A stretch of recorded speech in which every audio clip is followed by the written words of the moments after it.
Let go of all excuses and attachments and live according to what your heart truly desires. The sky will not fall. In the example I gave earlier, that man wanted to experience the suffering of a homeless person exposed to the wind and rain on a cold night. He wanted to savor that feeling. For him, the wind and rain were not suffering. He was admiring a painting. Because there was no resistance in his heart, he sought out that feeling. He enjoyed that feeling. I'm not asking you to pursue such feelings yourself, but rather to use this example as a contrast, so you can understand what it means to enjoy pain. Through such understanding, you can make the decision to accept the ups and downs, fortunes and misfortunes of your life and to enjoy all its rises and falls. In truth, you have no authority to choose in the flow of destiny. It's all predetermined. The karmic result of past deeds returning to you in this life. What you can do is adopt the attitude of appreciation, acceptance, and enjoyment, like a traveler of life, tasting and observing. When you do this, you create distance between yourself and pain. You stand as if in an art gallery, admiring painting after painting created by existence itself. Then your life begins to grow peaceful and you start to taste its true beauty and flavor. When others gossip about you, fight you, or criticize you, you will also be able to see why such situations arise and why those people carry such mindsets. Though you still live in this world, your heart becomes calm. You no longer belong to this world. You are an observer, and that is the true face of life. You need to sit quietly and converse with yourself. How many dreams, ideals, and ready-made answers are you carrying? You must question them instead of fully identifying with them. Gradually, you will discover that your dreams, your ideals, and your carried answers are in fact the source of your suffering. Life itself requires nothing. It is your endless dreams and desires that bring you such pain, that trap you in endless cycles of rebirth and wrongdoing. Your dissatisfaction breeds discontent, jealousy, vanity, calculations, and schemes.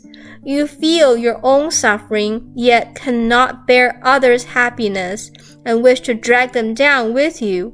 Behind the scenes, you may harm others, but in truth, it is yourself you are harming. All such twisted, unwholesome thoughts come from you, from desires, ideals, and dreams that are unnecessary, but that you mistakenly believe are real. This is how you think. Life must be this way. This is the truth. You crave chastity, and so you reject indulgence. You love light, and so you hate its other side, darkness. You love wealth, and so you reject poverty. You love standing out, and so you reject being looked down upon, which only fuels your vanity further. These so-called thoughts, concepts, karmic imprints of the mind, these foolish yet unquestioned habits, desires, and views are the very root of suffering. When you penetrate these illusions, these so-called truths that are actually false, then you can flow naturally with life, flow with causes and conditions. Whatever circumstances you face, you remain calm and undisturbed. You are no longer tense, no longer anxious, no longer resentful, no longer regretful. Gradually, you can live with no demands, and then you can attain true peace of life. You may even transcend rebirth itself, no longer bound by the cycle of the six realms. unless by compassion or karmic causes you willingly return. Otherwise, this impermanent world can no longer bind you. You come when you wish, you go when you wish. In any circumstance, you can enjoy each moment. If in your present circumstances you cannot find enjoyment, then no matter if you ascend to heavenly realms or descend into the underworld, you will no longer find enjoyment. Even in paradise, you will no longer be able to enjoy. The future is only the continuation of the present. So when someone says, "When the conditions are right, I will be able to let go," that moment will never come. Once my children are grown, I'll travel the world.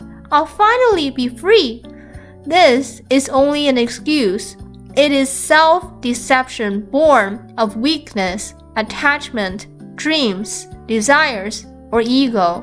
If you can let go, you can let go now. If you cannot let go now, then lifetime after lifetime, you will never let go. Once, a mother told me she had 2 young children. When they were in elementary school, she began to question her life. Do I want to keep living this way? For the sake of my children, I feel completely tied down. I cannot travel. I cannot do trade. I cannot taste the freedom of life. Because the children are young, I cannot let go. But if I cannot let go now, perhaps I will never let go in my whole life. She doubted whether her current way of thinking was right, so she decided to test it. In other words, she wanted to see whether her children truly needed her as much as she believed, or whether she was as indispensable as she imagined. I thought she was very brave to face life, to challenge it, because she was able to raise a question. "Oh, your children are so young. How could you leave them at home? You are such an irresponsible mother." This is the worldly answer, but she questioned it. So she traveled, leaving her 2 elementary school children at home, but asked her neighbor to secretly observe them without the children knowing. After a month, when she returned, the neighbor told her, "It was amazing. Before, when you were home, they fought every day. But from the day you left, one cooked while the other washed vegetables. They cooperated and helped each other. Even when they argued, they quickly made up and reconciled. It seems the way you used before wasn't so good. This way worked much better."